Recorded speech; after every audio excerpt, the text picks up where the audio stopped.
15. John 15, just admonition, encouragement, guidance, and direction from our Hamashiach Yeshua, our leader, our king, our high priest, our hope, our sovereign Yeshua Hamashiach, who is coming to take over the kingship, rulership, sovereignty of this earth. We are expectant. The reason he came the first time and he left when men were not prepared, and he had to stay with the Father and accomplish other things that he needed to do to set up the kingdom, then for him to return. The reason he came at that time was to lose us from the bondage of the power of Satan, the power of sin, which the Book of Covenant exemplified as per what happened in Egypt. Because all this began, all this knowledge, all these lessons, the Torah given to us, Yahweh's instruction, what we call the Torah, that is the law that is guiding us into all that we are doing today, began all the way from Egypt. And that Egypt experience showed to us that Israelites were tired because they were worshiping Baal, calf, Elohim, gods, the Lord. And Yahweh, in his infinite mercy, not minding that they left him, they were worshiping all those according to his word and the promise, the covenant he made with Abraham, that after 400 years, he will go in, he will bring them out, he will bring them to the land he promised them, the land of Canaan. Do you know that the reason Yahweh, eventually when Israelites entered into the land of Canaan, the reason Yahweh eliminated the people in the land of God, today they call them Palestinians, the Middle East, the Canaanites, the Amorites, the Jebusites, the Hittites, the Gigashites, and all those shites that live across Nile to Euphrates. The reason he removed them was because they were worshiping Elohim. They were worshiping the Lord, another, the one that he called his adversary, that is named in our Book of Covenant today as Satan. 2 Corinthians chapter 4, verse 4, name him God of this world. That's who Yahweh is telling us every day. We must not worship him. We must not bow to him, even through his images and objects and pictures and all the things he presents. We must not go his way. We must not listen to him. We must not abide with him. We must not hear his voice. We must hear the voice of one, Yahweh. And in this our time and age, 2,000 years ago, through to today, Yahweh gave us his son, who he imputed his name, who is his image, who is his son, who is the fruit that he promised Adam, Noah, Abraham, through whom we receive salvation, through whom mankind will receive salvation and be planted at the center of the earth, the Middle East, the earth. When Israel got in there, the people were worshiping Elohim. We were worshiping the Lord. And Yahweh says, because Yahweh told Abraham that the sins of Canaanites, Jebusites, Amorites are still, covering everywhere, but not full. It hasn't filled the cup. Yahweh wanted when they are done with their sins, and Yahweh may have calculated by 400 years they will be done for going their way, not worshiping him, not bowing to him. So he will visit them. Then when now Israelites stayed outside Egypt 400 years, not minding the Baalim and Elohim and God they were worshiping, he brought them into that land, but he trained them for 40 years, 30 years in Egypt, 40 years in the wilderness, and you shall learn. He told them, you shall learn my way, follow my covenant way. So they went there, they occupied the land, sacked the people, removed them, possessed the land. Then Israelites, the remnants of those, nations, Israelites intertwined themselves with them, Israelites mingled themselves with them, Israelites learned their culture, which Yahweh said, do not learn their culture. Do not learn their religion. Do not learn the way they worship their God, their idols, and they do their thing, their festivities. Do not go that way. If you go, they will ensnare you. You'll be cut off from him. So when Israelites disobeyed, aligned themselves, and began to enjoy their water, their food, their culture, their festivities, and began to intermarry and do all those things that Yahweh says, if you do, they will ensnare you. Now Yahweh says, because you disobeyed, because nobody that disobeys Yahweh that will live at the center of the earth. Center of the earth is the throne. It's where Yahweh put the throne of Yah. That is Yeshua. And that we know that it's in Jerusalem. So when Israelites disobeyed, what happened? Yahweh cleared them. Go and join them. Go and meet them all over the world where they live, where they worship wood and stone, where they worship God, Elohim, and all that they worship. Because Israelites, we are told, warned, their ears were drawn that, look, nations of the world worship something else. They do not worship Yahweh. That's why the Bible specifically told us that Israelites were the chosen of Yahweh. Only Israelites knew Yahweh, called Yahweh, fellowship with Yahweh, and Yahweh taught them. Only them he gave his covenant, his law, the Torah, he gave his promises, and everything that he promised them through Abraham. And he promised them in their communal family homes and individual persons. Till today, they are the people that are given the law, the Torah.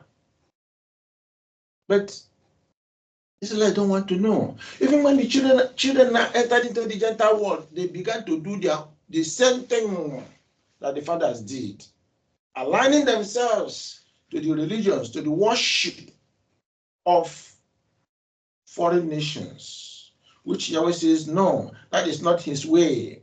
His way is this covenant way, the way that we should learn, the Torah way, which teach set apartness of Yahweh, righteousness of Yahweh, and obedience to Yahweh's word. Because that's what the people living at the center of the earth, the Canaanites, never observed, never wanted to pursue, to follow Yahweh's instruction, to follow Yahweh's way. Would they say they didn't know about Yahweh's instruction? Who said? All the way from Noah, Yahweh taught Noah, the three children of Noah, from where all the families of the earth that came to, come on board and live on this planet earth today. All of them were taught, all of them were shown, but they refused. Nimrod, being their headmaster, led them into rebellion against Yahweh. And they said, never ever would they serve Yahweh. Because one, Yahweh destroyed the earth with flood. Two, Yahweh, never protected them at whatever point they felt, Yahweh allowed them to suffer one thing or the other. Therefore, Yahweh, who said? Yahweh had been there. I mean, Before the flood, Yahweh wonder and showcased. He knew how to teach and preach and taught them for where. Yahweh has never left his own creatures. He never left them. They had never been on their own or be left in the hands of the adversary. No, Yahweh had always protected his own people. So why did they rebel? Rebellion is always from the heart. Rebellion is, self. Human beings want to make themselves as that God that Satan identified in Genesis chapter 3, verse 5. You are God, you are God. So being the kind of God and the definition of God that Satan presented to Adam, through which Adam failed, was God of self-righteousness, self-will. You are in your own. Let no man encroach your territory. Let no man direct you. Let no man control. You are a person. You are a leader of yourself. Amen. You are in charge. You are God yourself. You don't take others' authority. You don't even worship anybody. So that is kind of definition that Satan passed to human beings. And today, human beings are self-willed. Human beings are self-righteous. Human beings are delusional in the things of Yahweh. Don't tell them. So they remain bounded, tied, roped, caged, captivated, incarcerated, captured by the enemy. So that was the reason Yeshua came. For the first time, he came on this earth to untie us from all the bondage of sin, the power of Satan, that we will be free, that we will have access to heaven, we will have access to Father. So he is the one directing us, leading us to the Father every now and then. Now, the door that was shut against us is open. Spiritually is open to those that believe, to those that continue to follow the covenant way and keep the covenant. So open to them. And by his grace, they shall be saved. That's how grace comes in. Grace doesn't come in when you are living a life of disobedience, when you are saying no to Yahweh's Torah, when you are saying no to Yahweh's instruction. Grace cannot come in. People should forget about misusing and abusing that revered and sacred word of Yahweh, grace, because it's his own word and his own holy identity through which he showcased mercy, love, and his goodness to his people. Unfortunately, we are deceived, following the Gentile world. But now that we know the truth, now that we know what Yahweh has called us to know, to come and follow him. Now let's listen to our guidance, our divine protector, our shield, our leader, the very ancient of days, because it's been there all along, even in creation. He is part and parcel of creating us, and he is our Hamashiach, the Messiah. Listen to what he said, John chapter 15. I am the true vine. I'm reading from verse 1. I am the true vine. So now, because the enemy that deceived Adam is still deceiving even this generation, even generation coming, and so on. So he's there telling the world that he is the one. He is the Lord, the God, the everything, the Savior, and so on and so forth. He is the living. So what Yeshua is saying, that there is the one that is usurping the power, the name, and trying to take the place of Yahweh, even his own place as the Messiah. But you should pay attention. I should pay attention to listen to hear him, that he, Yeshua, is the one, is the true one, the true vine, the true leader, the true Messiah, the true king, the true high priest, no other. And his name is Yeshua. So he's speaking to us here, and if you pay careful instruction, you will get direction.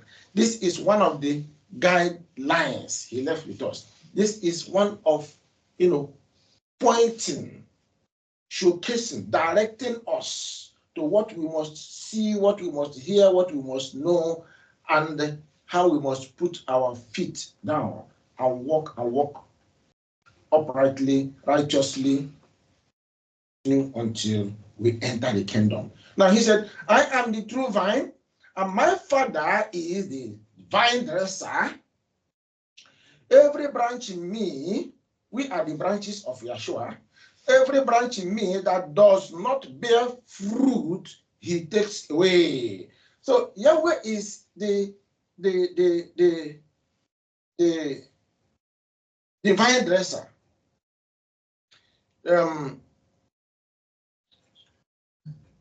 Yeshua is the vine. Now we are branches. We are the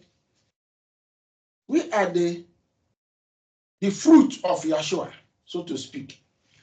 Now, like a tree. Said Yeshua is a tree. In a tree, you have branches. And through the branches, you get the fruits, the seeds, and all that the fruit brings. So if you are not bringing the required products or fruits or seeds that they are meant to produce, the Father will cut them down. Father will eliminate them. So he asks us to be up and doing. When we are up and doing, what happens? Yeshua blesses. He is the one that blesses as we go on.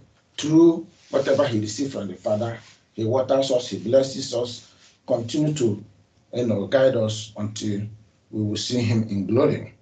Every branch in me that does not bear fruit, he takes away. And every branch that bears fruit, he prunes, that it may bear more fruit. Yes, if you are doing well, he will continue to bless you. He will continue to increase you. He will continue to fortify you. He will continue to nourish you. He will continue to pour manure so that you will be enriched, you will be equipped, you will be, you blossom and do more and more and more. That's the work of Yeshua in our lives. How can men be blessed? How can men prosper? How can men be rich and possess possession? It's not worldly possession he's talking about. Even when it is what you get out of this world in terms of possession, wealth, and blessings, he is the one that blesses. He said he gives us power to make wealth. He's the one that blesses us. Look at life we have. This life he gave to us is number one blessing. He makes sure he nourishes it. He makes sure he keeps it going. He makes sure that nothing contaminates it. Yahweh has given it to him to continue to do that work in our lives, to keep us alive and to keep us going, following his instruction, doing what will continue, to make us flourish, nourish us. He has been doing that.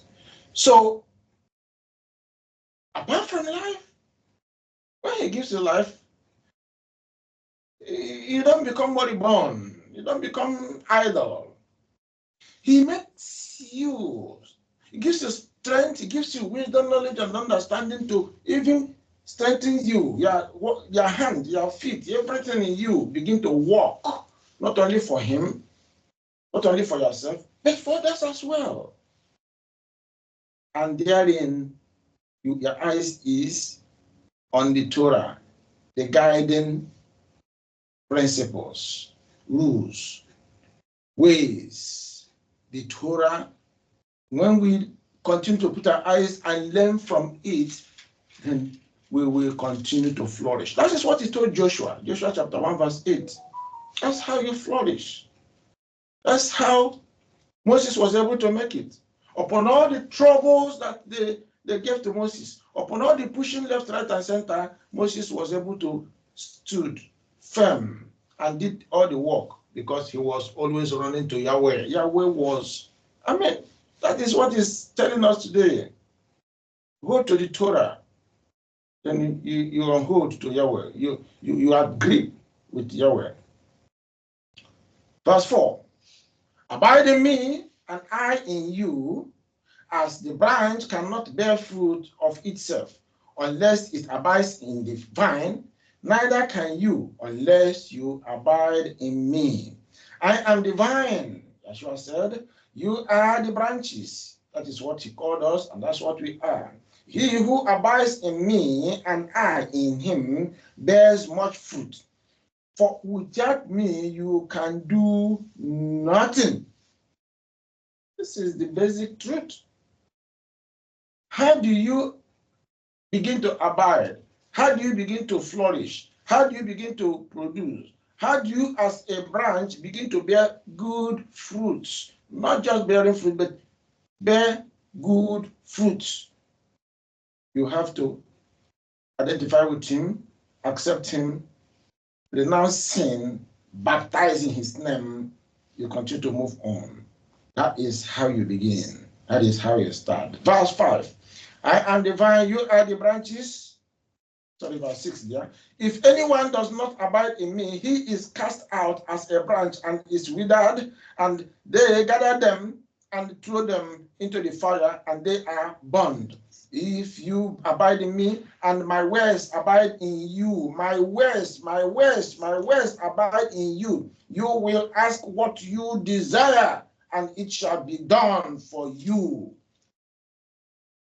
Some people say, but I've prayed, I've asked him many times, nothing is happening. You are not abiding. That is true, because he's not a liar. He's not a liar. Even before you pray, he has done it. He knows your heart. Your heart must be right. You must be upright for him to hear you. For him, before you ask, he will do it. That is how he operates with us. Verse 8. By this, my Father is glorified. Yes, when we abide in him and do his will, do his word, because the word of Yeshua is the word of the Father. So if we keep to the word of Yeshua, the Father will be happy with us. John chapter 14, verse 13. John 14, 13. And whatever you ask in my name, that I will do, that the Father may be glorified in the Son. You see, when we are doing the right thing, when we abide in Yeshua, then Yeshua, whatever we ask, we will receive, because Yeshua is always there with the Father. Then that is what makes the Father happy. That's what glorifies his name. That's what brings praise, honor to him. The Father loves you that way. First John, quickly, 1 John chapter 2, verse 14. 1 John 2, 14. I read, I have written to you, fathers, because you have known him who is from the beginning. I have written to you, young men, because you are strong, and the word of Yah abides in you, and you have overcome the wicked one. You see, this is what Yeshua, who is talking to us there, John the Beloved. He was with Yeshua. He heard him. What Yeshua wrote down for us here, what we are reading about Yeshua, the same thing we are giving to the disciples. They heard him. They abided in him. So that word has been there.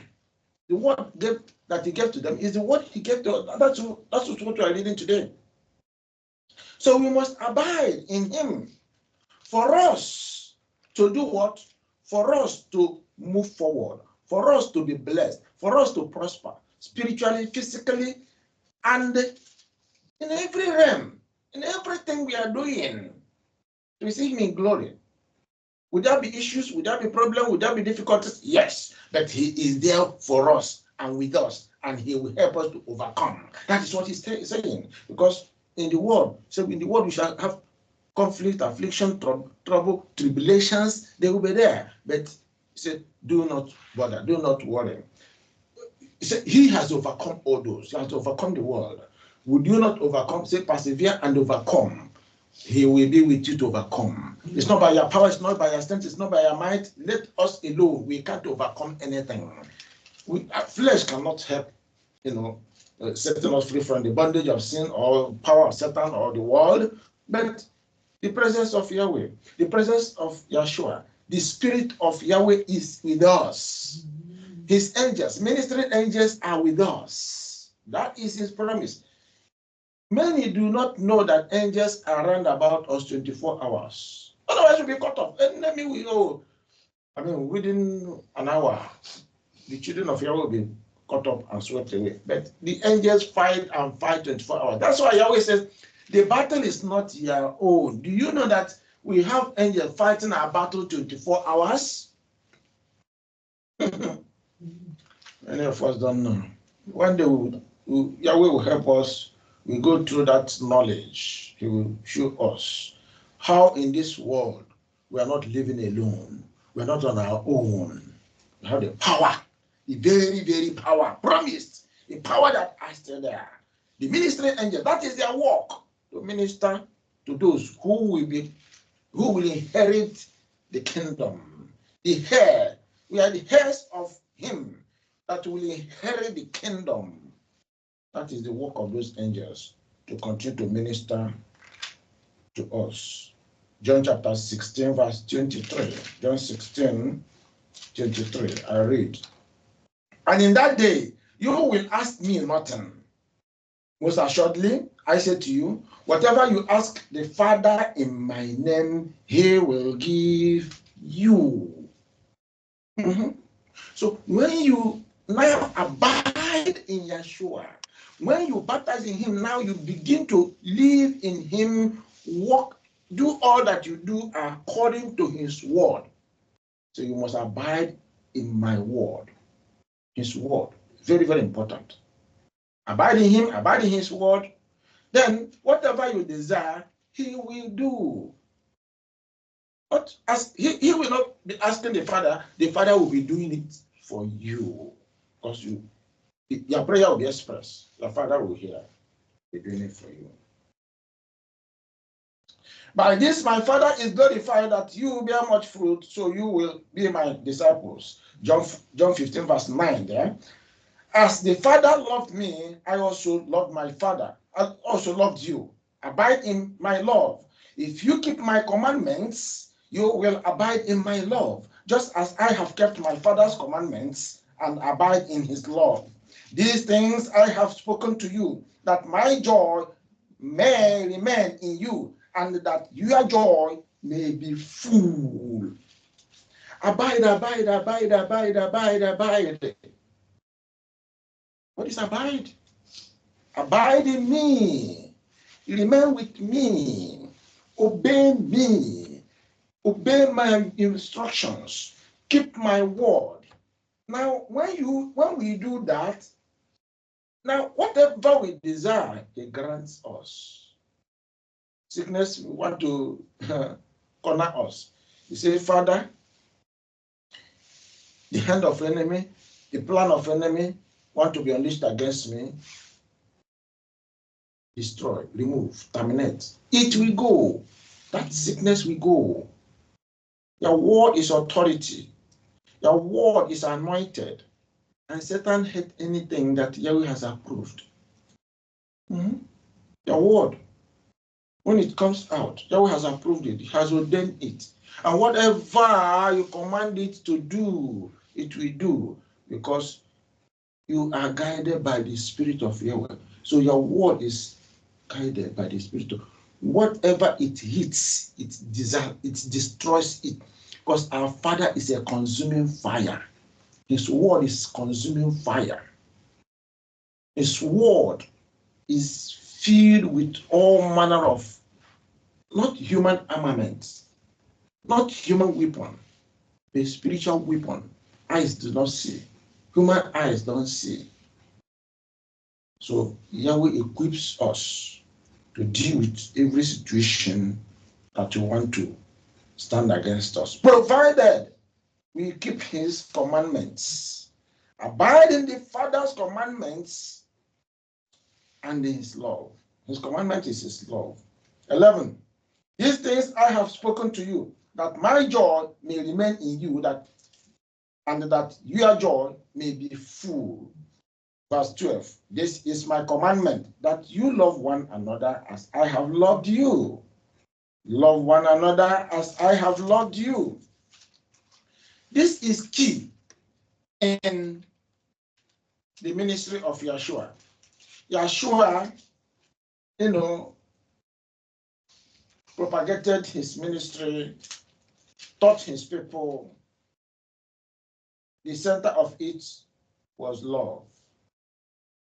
When he said, abide in my word, abide in my commandment, that is his love. That is the love he's talking about. It's not talking about agape love. Yes, agape love is part and parcel of, but that is borrowed from Greek, from the Gentiles. Yahweh is talking about the Father, Yeshua is talking about the Father's love that is tied to the Torah, to the law, to the commandments. What are those commandments? The commandment is love. The first 5 commandments is love for Yahweh. The last 5 is love for our brethren. Tie them together, they are all love. That is what Yeshua is saying here. If you come to obedience, to obey, that is why I do tell us that obedience begets what? Whether it is to show you mercy, to show you grace, to show you favor, it comes when you obey. When you obey, then Yahweh will impute righteousness in you. Then you will stand before him as set apart person. Somebody he set apart, holy, righteous, sanctified. So whatever you're asking, you'll be like any of the angels. Somebody is saying, can I be like, what is the difference between humans and the angels? Do you know that Adam and the angels were almost at par when Adam was created? Though Adam lived on earth. He was interacting with the angels. He was working, he was relating with the angels. He was seeing them, they were seeing him.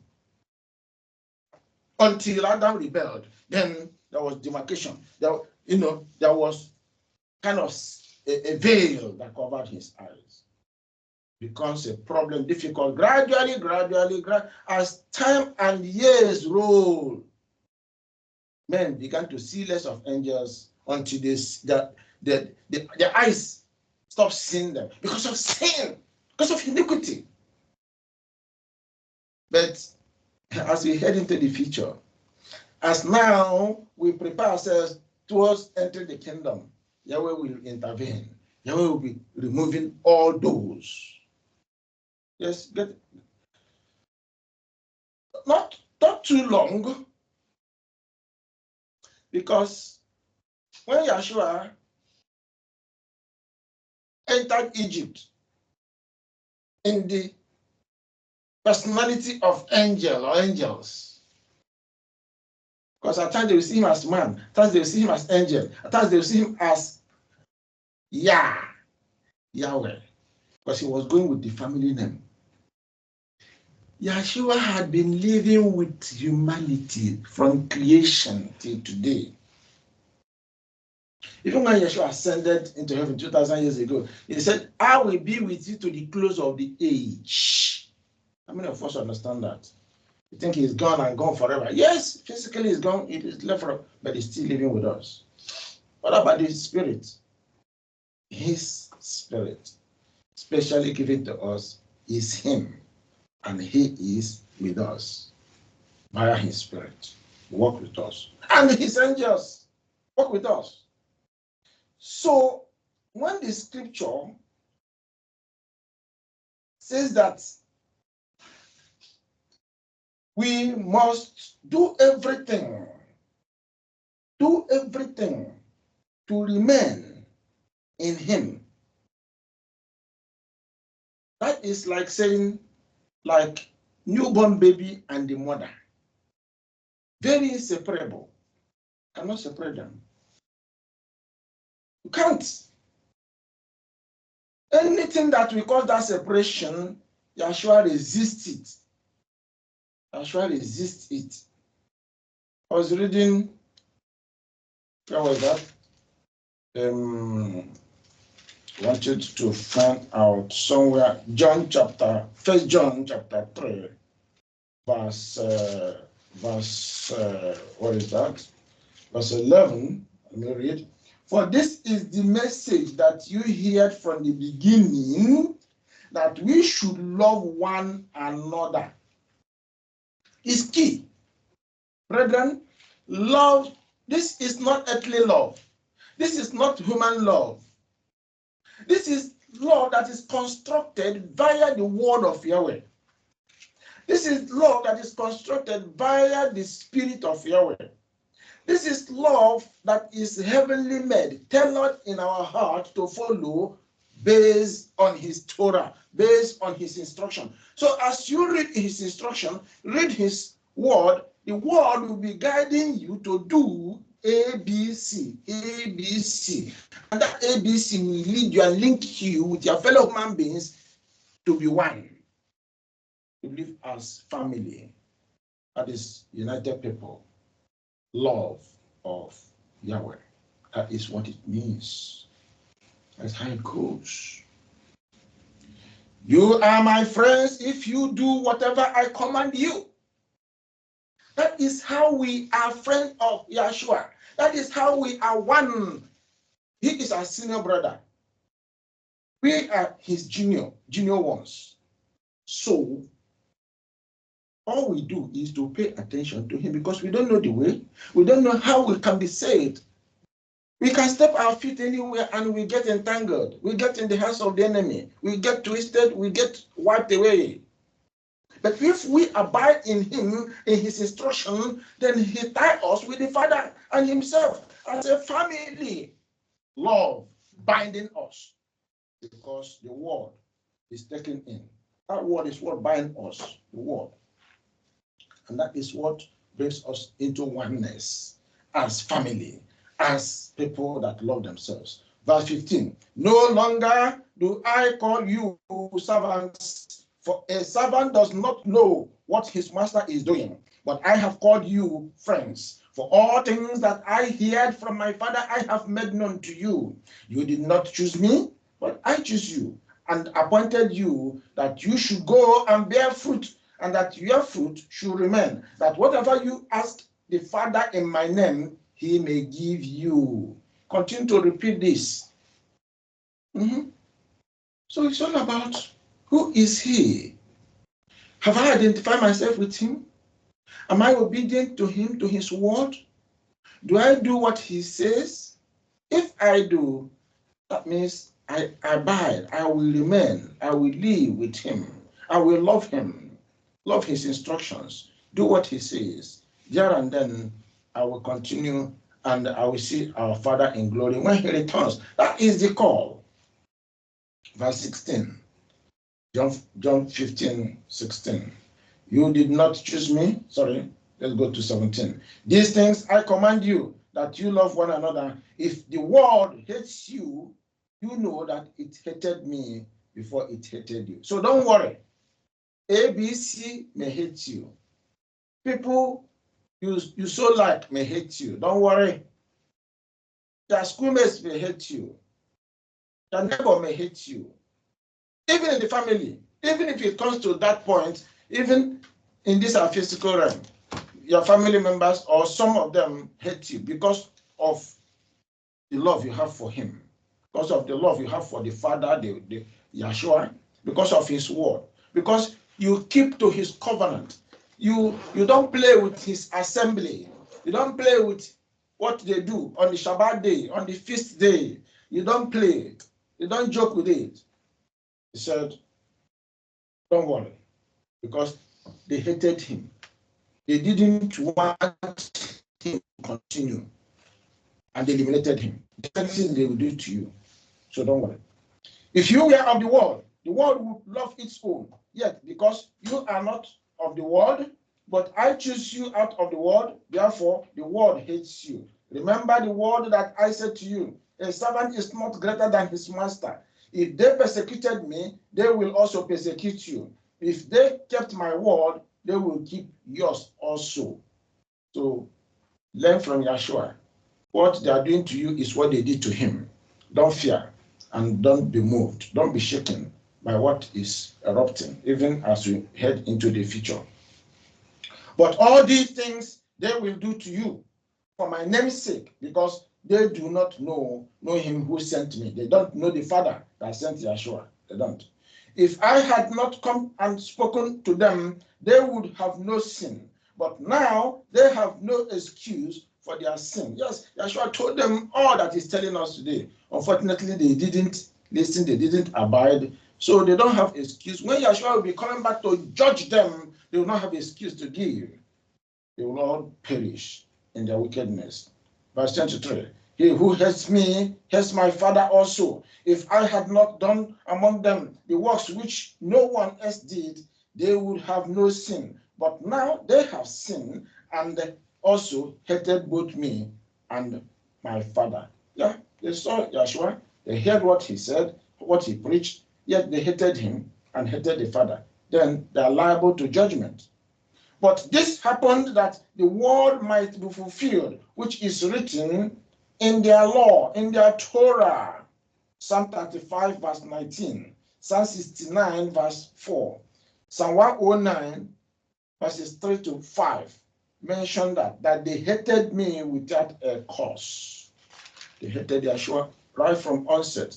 But when the helper comes, whom I shall send to you from the Father, the Spirit of truth, who proceeds from the Father, he will testify of me.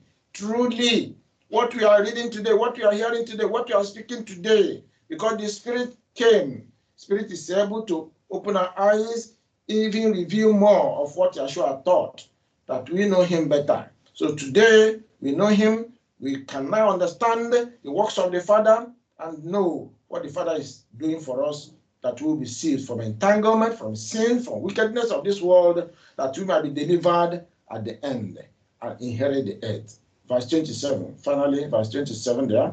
And you also will bear witness, because you have been with me from the beginning. Brethren, all that we are reading, all that we are hearing, all that we are doing as, the feast we are celebrating, which foreshadowed the coming of Yeshua, which is Yeshua. Yeshua is the Paschal Lamb. He is the one that we are celebrating. He is the one that we are remembering, and he is the one that is leading us. He has said, having heard from him and having been taught the way to go, the way to live righteous life that will equip us to inherit the earth and to live in that kingdom, we must preach also to others. Even these people that hate us, we must preach, because we are witnesses. He said he called Israel to make them his servants and also to equip them as witnesses, so that they will go into the world and preach to the world how to do righteousness, how to follow Yahweh's instruction and return to him. But the world is saying no. We are not following you because we don't know you. The world doesn't know him because they are following another. There can be two masters. One will always follow one master in his life. So identify which master that suits you, that will help you to inherit the earth. Because this earth was created for the righteous to inherit. May Yahweh bless us as we continue to obey him in Yeshua's name. Hallelujah. Right. I said today,